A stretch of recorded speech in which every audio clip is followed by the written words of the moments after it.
안녕하세요. 저는 서울의 한 사립 유치원에서 아이들을 가르치는 30대 유치원 교사입니다. 저는 아이들의 순수한 웃음소리를 들으며 하루하루를 채워나가는 그런 평범한 사람이었는데요. 그런 제가 한 남자를 만나면서 인생이 송두리째 흔들릴 줄은 몰랐습니다. 모든 일의 시작은 제가 다니던 유치원에서부터였어요. 5세반이었던 저희 반에 승아라고 있었는데 하원할 때 자주 승아의 아빠가 데리러 왔습니다. 훤칠한 키에 서글서글한 인상, 아이에게 늘 다정한 말투로 말을 하는 그런 학부모였죠. 아이를 데리러 올 때면 저나 다른 선생님들에게도 늘 예의 바르게 인사를 건네는 사람이었습니다.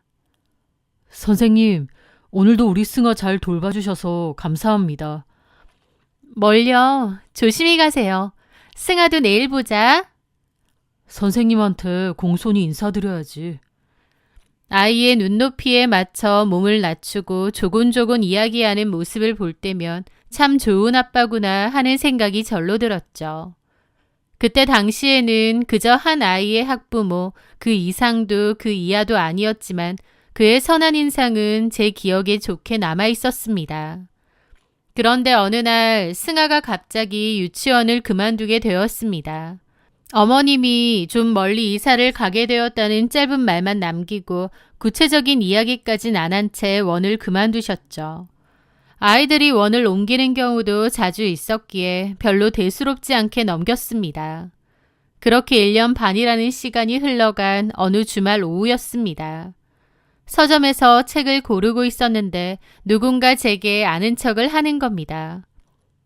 저기 혹시 민들레 유치원 선생님 아니세요? 고개를 들어보니 낯이 익은 사람이 서 있었습니다. 처음에는 퍼뜩 생각이 떠오르지 않았는데 가만 더듬어 보니 승아 아빠시더라고요. 1년 반만이었는데 얼굴은 묘하게 수척해 보이기도 했고요. 아, 승아 아버님 맞으시죠? 어머, 안녕하세요. 어떻게 여기서 다 뵙네요. 그러게요. 세상 참 좁네요. 여기서 선생님을 다 뵙고. 저는 자연스럽게 승아는 잘 지내는지 물었죠. 승아는 잘 지내나요?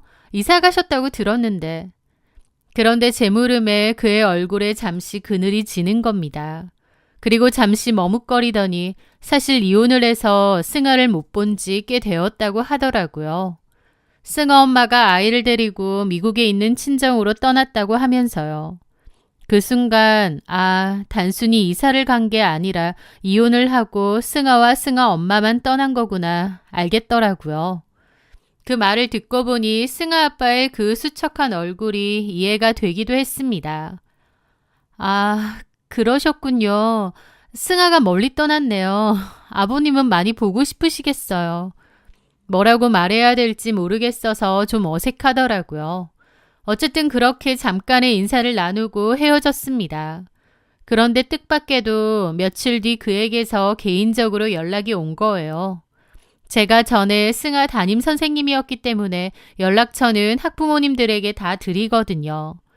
그런데 자기를 승아 아빠라고 하면서 승아가 저한테 전해달라고 준 게 있는데 잠깐 시간 되시냐고 하더라고요.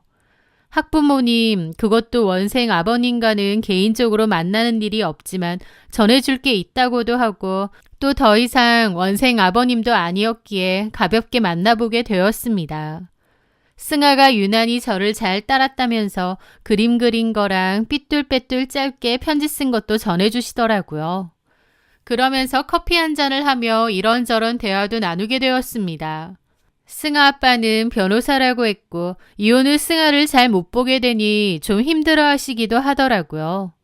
저도 좀 위로를 하게 되었고 그 뒤로 한 번씩 연락을 주고받게 되었습니다. 그러다가 어느 순간부터 저에게 아주 적극적으로 다가왔어요. 이혼을 하기도 했고 원도 그만뒀지만 그래도 예전 유치원생 부모님인데 이렇게 따로 만나도 되나 좀 걱정도 됐지만 저도 호감이 많이 느껴졌고 그렇게 종종 만나다가 연인 사이로 발전하게 되었습니다. 그렇게 만나오다가 제가 고아라는 사실도 밝히게 되었어요. 그런데 오히려 그 남자는 제 손을 잡으며 말했습니다. 내가 가족이 되어줄게. 나도 이혼하고 마음도 너무 헛헛하고 쓸쓸한데 우리 서로의 따뜻한 가족이 되어주자. 가족의 온기를 그리워했던 저에게 그의 말은 가슴 깊이 파고들었습니다. 이혼의 아픔이 있는 사람이었지만 그만큼 더 사람의 소중함을 알 거라고 믿기도 했고요. 그의 열렬한 구애 끝에 저는 결국 그의 청혼을 받아들였습니다. 하지만 그 뒤 결혼으로 가는 길은 순탄치 않았습니다. 최승혁 씨의 부모님, 그러니까 예비 시부모님은 저를 탐탁치 않아 하셨거든요. 처음 인사를 드리러 가는 날 식당에 들어서는 순간부터 그분들의 얼굴에는 노골적인 불만이 가득했습니다. 제게는 눈길 한번 제대로 주지 않으시고 아들에게만 왔느냐 짧게 말할 뿐이었죠.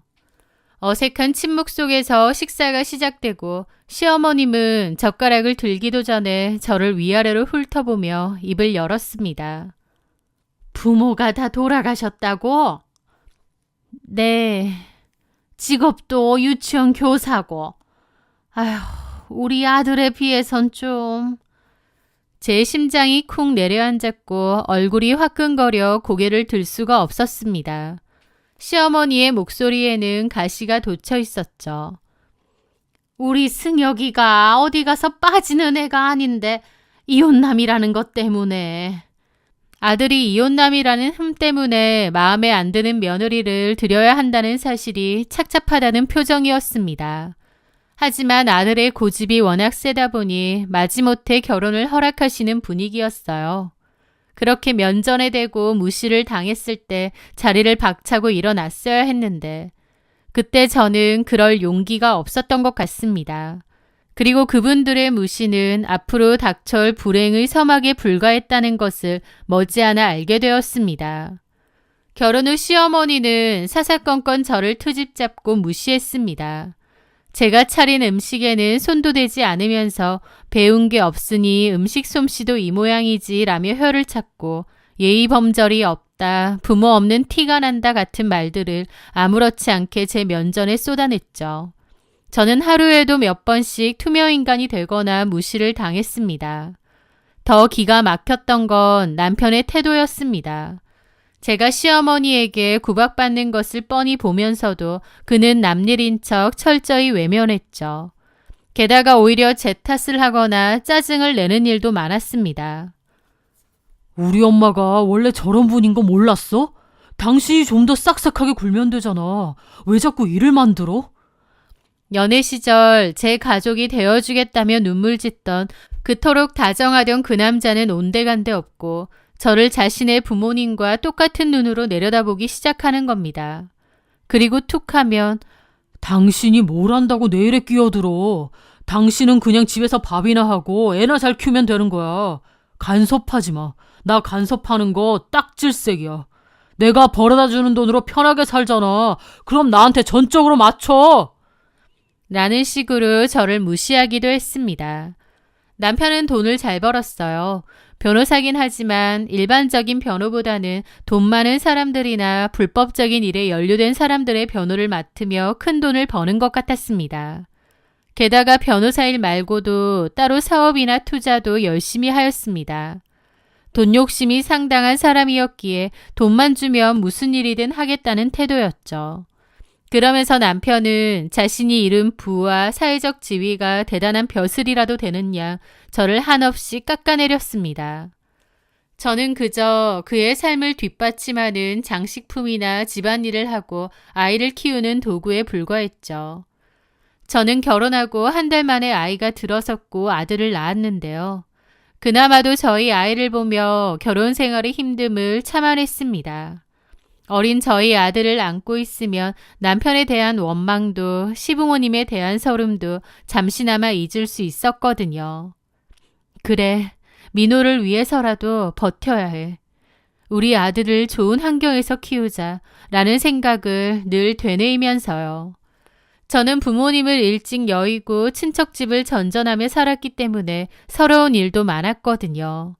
그래서 저희 아들한테만큼은 안정적인 부모와 보금자리를 만들어주고 싶었습니다. 저희 아들에게만큼은 저처럼 부모의 사랑을 제대로 받지 못하는 상처를 주고 싶지 않았거든요. 비록 저를 무시하는 남편이지만 아이한테는 좋은 아빠다 보니 저만 참으면 된다는 마음 하나로 하루하루를 버틴 것 같습니다. 하지만 제 마지막 노력마저 산산조각 내는 사건이 터지고 말았습니다. 어느 날부터인가 몸에 이상한 신호가 느껴졌습니다. 처음에는 그냥 피곤해서 그런가 보다 하고 넘겼지만 시간이 지날수록 불쾌한 증상들은 심해졌습니다. 결국 산부인과를 찾았고 몇 가지 검사를 진행했는데 청천벽력 같은 진단을 받았습니다. 제가 성병이라는 거예요. 불행 중 다행으로 치료가 안 되는 성병도 많은데 제가 걸린 병은 약 먹고 치료만 잘 받으면 완치가 된다고 하더라고요. 하지만 그걸 알게 된 저는 세상이 무너지는 것 같았습니다. 남편 외에는 다른 남자를 만난 적이 없는 저였기에 이 병이 어디서 왔는지는 불보듯 뻔했으니까요.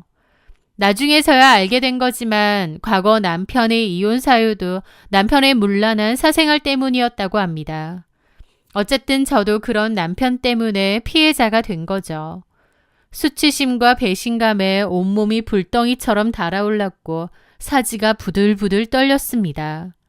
그날 밤 저는 아이를 재우고 곤히 잠든 남편의 얼굴을 한참 동안 내려다보았습니다. 연애 시절 저를 공주님처럼 아껴주던 다정한 얼굴은 온데간데 없고 낯설고 추악한 괴물의 얼굴만이 그 자리에 있더군요. 저는 조용히 그의 휴대폰을 들고 안방을 나왔습니다. 거실 소파에 앉아 떨리는 손으로 휴대폰을 열어보았습니다.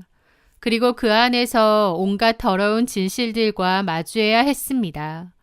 남편은 어플을 이용해서 수많은 여자들과 음란한 메시지와 사진들을 주고받았습니다. 스크롤을 내리는 내내 헛구역질이 날 정도였죠. 남편은 수많은 여자들과 하룻밤을 즐기는 인간이었습니다.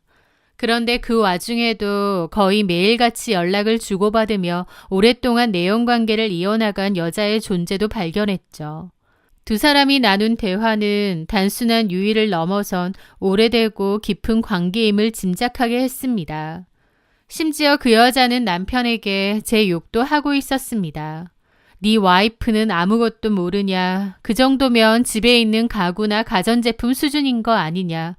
가진 거 없고 순진해 보여서 재혼한 거냐 등등 저에 대한 모욕적인 말까지 주고받으며 킬킬거린 겁니다. 게다가 바람피는 주제에 언제가 자기들 기념일이니 호텔 레스토랑에서 축하를 하자는 얘기도 하더라고요. 그 모든 것은 저에게 너무 큰 충격으로 다가왔습니다. 저는 남편에게 모든 증거를 내밀며 이혼을 요구했습니다. 하지만 제 이혼 요구에도 남편은 눈 하나 깜짝하지 않고 비웃으며 뻔뻔하게 나오더군요. 그래서 어쩌라고. 이혼하던지. 뭐라고요? 내가 뭐 사과라도 하고 그럴 줄 알았어? 내가 왜? 너무나도 뻔뻔한 남편의 태도에 어이가 없었는데 남편의 그 다음 말은 더 기가 막혔죠. 근데 이건 알아도 이렇게 나한테 이혼소송 걸면 민호 볼 수 있을 것 같아? 돈도 없고 기댈 곳도 하나 없는 주제. 내가 가진 수를 다 써서 너 하나 길바닥에 내앉게 만드는 거 일도 아니야. 마음만 먹으면 양육권도 뺏어올 수 있는데 그럼 넌 평생에 못 봐. 그건 알고 이러는 거야? 기가 막혔습니다. 명백히 잘못한 건 남편인데 오히려 저희 아들을 빌미로 저를 협박하는 겁니다. 지금에서야 돌이켜보면 남편의 유책 사유가 명백하고 지가 변호사가 아니라 변호사 하랩이라도 남편이 말한 것처럼은 안 됐을 겁니다. 하지만 그때 당시엔 남편이 협박하듯 저렇게 나왔고 저도 멘탈이 이미 부서질 대로 부서졌던 상태였기에 남편의 의도대로 마음이 흔들렸습니다. 남편과 헤어지면 정말 우리 아이를 못 본다고?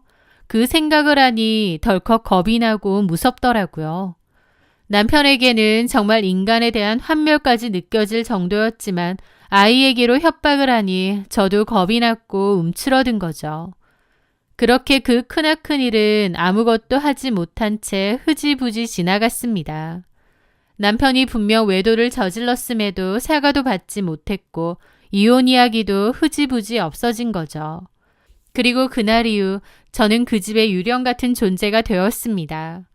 내가 뭘 그렇게 잘못해서 이런 일을 겪어야 하나 너무 서럽고 억울해서 밤마다 소리 없이 눈물만 흘렸습니다. 하지만 남편은 제 눈물을 보면서도 비웃음을 흘릴 뿐이었죠. 외도 사실을 들켰음에도 아무 일 없이 지나가고 나니 남편은 더욱 뻔뻔해졌습니다. 이제는 최소한의 제 눈치조차 보지 않았던 거죠. 대놓고 외박을 하는 날이 잦아졌고 심지어는 제가 밥을 차리고 있는 식탁 건너편에서 상간녀와 태연하게 웃으며 통화를 하기까지 하는 겁니다. 제가 쳐다보면 오히려 왜 뭐 불만 있어? 안 입고 오면 이혼하던지 라며 시비를 걸었죠. 이혼하자는 말은 오히려 남편의 무기가 되어버렸습니다. 저는 그 앞에서 아무런 반항도 하지 못하는 마치 식물인간이라도 된 것 같은 무력감을 느껴야 했죠. 솔직히 당신도 알지 않아? 당신한테 내가 꽤 과분한 상대라는 거. 당신은 직업도 평범하고 부모도 없는 고아에 조건이라고 할 만한 것도 없잖아. 그런데도 내가 당신 잘 나가는 변호사 와이프 시켜줬고 지금 내 덕분에 호의호식하면서 잘 지내고 있는 거 아니야? 그럼 나한테 고마워할 줄 알아야지. 나한테 너무 바라는 거 많고 욕심이 너무 지나친 거 아니야? 바람 피고 다닌 주제에 나더러 욕심이 지나치다고? 그게 바로 욕심이라는 거야. 돈 잘 벌고 능력 있는 남편 얻었으면 양보하는 부분도 있어야지. 기가 막히더라고요. 톡 까놓고 이혼하면 갈 데나 있어? 민호 뺏기고 길바닥에 나앉고 싶지 않으면 그냥 조용히 입 닫고 살아. 집안 살림이나 하고 애나 잘 키우고. 그게 당신 역할이야. 그 역할을 당신이 충실하게 해줄 것 같아서 당신을 골라 결혼한 거고. 남편의 말은 날카로운 비수가 되어 매일같이 제 심장을 찔렀습니다. 저는 정말 이대로 모든 것을 포기하고 감정도 영혼도 없이 죽은 듯이 살아야 하나 체념하기 시작했습니다. 제 인생은 끝났다고 생각했죠. 그런데 어느 날 제가 이혼을 결심하게 된 일이 있었습니다. 민호가 유치원에서 다른 애들한테 말도 함부로 하고 무시하는 듯한 말도 했다는 거예요. 저는 경악을 했고 집에서 민호에게 훈육을 했습니다. 유치원에서 친구들에게 그렇게 하면 안 된다고 따끔하게 혼을 내려는데 아이가 제게 소리치는 것이었습니다. 엄마는 아빠 말만 잘 들으면 돼. 아무것도 모르는 주제에. 나는 엄마 말 안 들을 거야. 아들의 입에서 나온 말은 평소 남편이 저에게 하던 말과 토시 하나 다르지 않았습니다. 저는 그 자리에 얼어붙었습니다. 온몸의 피가 차갑게 식는 것 같은 기분이었죠. 민호야, 엄마한테 그런 말 하면 안 되는 거야. 그러자 아들은 제 손을 뿌리치며 소리치더라고요. 아빠가 그랬어. 엄마는 아무것도 모른다고. 엄마 말 들을 필요 없다고. 그 순간 눈이 뒤집히는 것 같았습니다. 제 아들이 남편의 행동과 말을 지켜보고 똑같이 배우고 있다는 사실에 온몸에 소름이 돋더라고요. 아빠의 오만한 말투와 엄마를 무시하는 태도를 그대로 따라하는 민호의 모습에 정신이 번쩍 들었죠. 아들을 위해서 이혼을 하지 않고 버티려고 했지만 사실은 내 아들을 내 남편과 다름없는 괴물로 키우고 있는 건 아닌가 깨닫게 된 거죠. 그날 저는 하루 종일 생각하고 또 생각했습니다. 그리고 결국 결심했어요. 이런 결혼 생활을 계속한다는 것도, 이런 모습을 아이한테 계속 보여주는 것도 결코 아이를 위한 게 아니구나. 내가 참는 게 모두를 위한 게 아니구나라는 것을요. 그리고 그날 이혼을 결심했습니다. 남편의 직업이 변호사기도 하고 또 워낙 철두철미한 인간이었기에 저를 쉽게 놔줄 것 같지는 않았습니다. 그래서 저도 만반의 준비를 해야 했어요. 남편은 돈을 위해서라면 불법적인 일도 서슴지 않는 인간이라는 걸 알았기에 약점도 많은 인간이었습니다. 그래서 남편의 뒤를 캐보기로 한 거죠. 더불어 남편이 상습적으로 만나는 상간녀의 신상도 알아보게 되었습니다. 혹시나 했는데 역시나더군요. 그 상간녀 역시 유부녀였습니다. 끼리끼리구나 싶었죠. 그런데 그 상간녀에 대해 더 알아보니 상간녀의 남편과 시댁이 아주 큰 사채업계의 큰손으로 불리는 사람들이라는 것이었습니다. 겉으로는 평범한 캐피털 회사 같지만 실상은 그게 아니더라고요. 그때 제 머릿속에서 번뜩 무언가가 떠오르더라고요. 악마를 잡으려면 더 지독한 악마를 이용해야 한다는 생각이요. 저는 그동안 모아두었던 남편과 상간녀의 모든 증거를 정리했습니다. 그리고 상간녀의 남편과 시부모가 운영하는 회사로 연락을 하게 되었죠. 회장님에게 꼭 드릴 말씀이 있다고 며느리에 관한 중대한 이야기라고 서류도 전달해달라고 했습니다. 그렇게 시간은 흘러 수요일 저녁이 되었습니다. 남편과 그 상간녀가 기념일이니 뭐니 하면서 만나자고 한 당일이었죠. 저는 먼저 호텔 레스토랑에 도착했습니다. 잠시 후 전 남편과 그 내연녀가 주변 시선은 아랑곳하지 않고 들어오더군요. 제가 그들 앞으로 다가가자 두 사람의 얼굴은 사색이 되었습니다. 네가 여기 어떻게... 바람 피는 주제에 기념일까지 다 챙기고 있어? 뻔뻔한 것까지 둘이 아주 잘 어울리네. 제 말에 남편은 금세 뻔뻔한 표정으로 돌아와 저를 조롱했습니다. 와, 너 내 뒷조사했냐? 간도 크다. 그래서 뭐 어쩔 건데. 네가 뭘 할 수 있는데. 이혼해준다니까? 애만 놔두고 너만 나가면 돼. 그렇게 만들어줘? 그러면서 저를 무슨 파리 쫓듯이 여기며 내연녀와 자리를 뜨려는 겁니다. 그 순간 저는 조용히 핸드폰을 들어 미리 약속된 번호로 문자를 보냈습니다.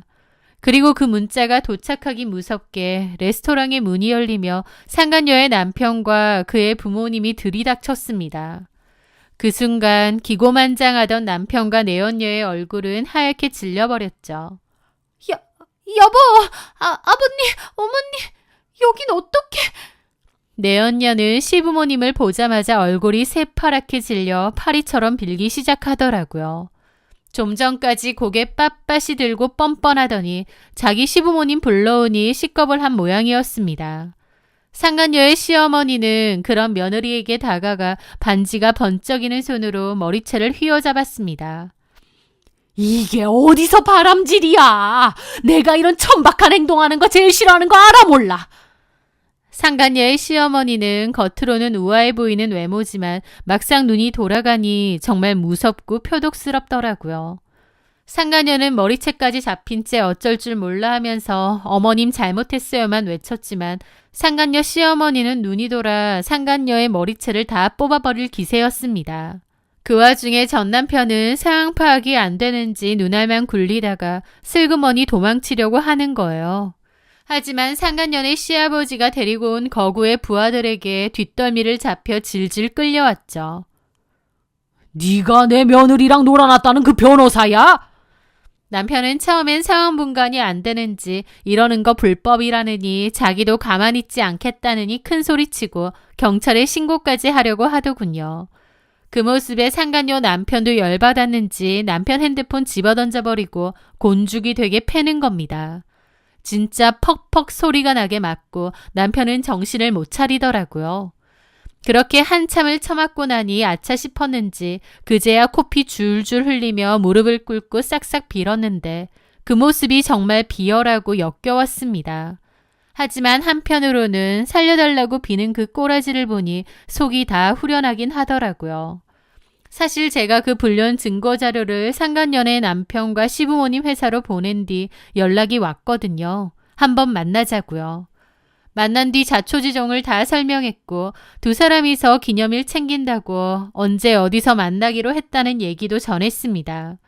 그래서 이렇게 다들 모이게 된 거였죠.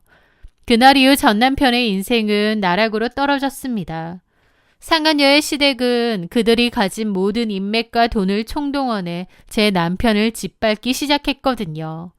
남편이 그동안 몰래 행하던 불법적인 일을 결부시켜 강제로 해고 조치까지 시켰고 변호사협회에 징계 신청을 넣었죠. 그뿐만이 아니었습니다. 돈 욕심 많은 남편이 변호사 일 말고도 개인적인 사업을 한답시고 무리하게 끌어다 쓴 사채와 불법 대출들이 있었는데요. 그것도 한꺼번에 터져나왔습니다. 우여곡절 끝에 그는 결국 살던 집까지 팔아넘기고 하루아침에 파산하고 말았죠. 저더러 길바닥에 내앉고 싶냐고 했는데 정작 본인이 그 꼴이 된 겁니다. 그 상간녀의 인생 또한 시댁의 손에 의해 나락으로 떨어졌고요. 모든 것이 폭풍처럼 정리되는 동안 저는 재판 이혼을 진행했고 아들에 대한 양육권과 양육비도 다 받고 이혼하게 되었습니다.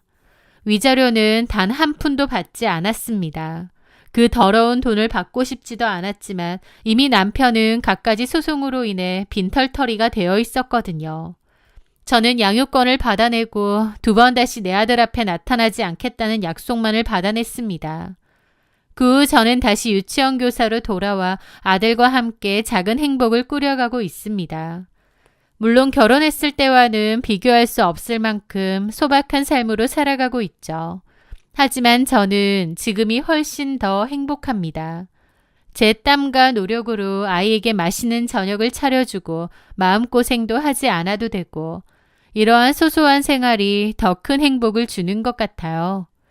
가끔은 애 아빠도 없이 혼자 키우려면 얼마나 힘들까라며 혀를 차는 소리가 들려올 때면 씁쓸하기도 합니다. 하지만 저는 제가 한 일을 절대 후회하지 않고 오히려 아주 잘한 선택이었다고 생각합니다. 제 아들 민호도 이제는 더 이상 아빠의 흉내를 내지 않습니다. 제가 사랑으로 가르치고 보듬어주니 예전에 밝고 다정한 아이로 돌아왔거든요. 저는 제 아들에게 엄마는 무시해도 되는 존재가 아니라 세상에서 가장 사랑하고 존경해야 할 존재라는 것을 제 삶으로 직접 보여줄 겁니다. 진정한 강함은 누군가를 짓밟는 것이 아니라 소중한 것을 지키기 위해 스스로 단단해지는 것임을 알려주려고 해요. 저는 앞으로도 제 아들에게 부끄럽지 않은 씩씩하고 멋진 엄마가 되기 위해 열심히 살아갈 겁니다. 제 사연 들어주셔서 감사합니다.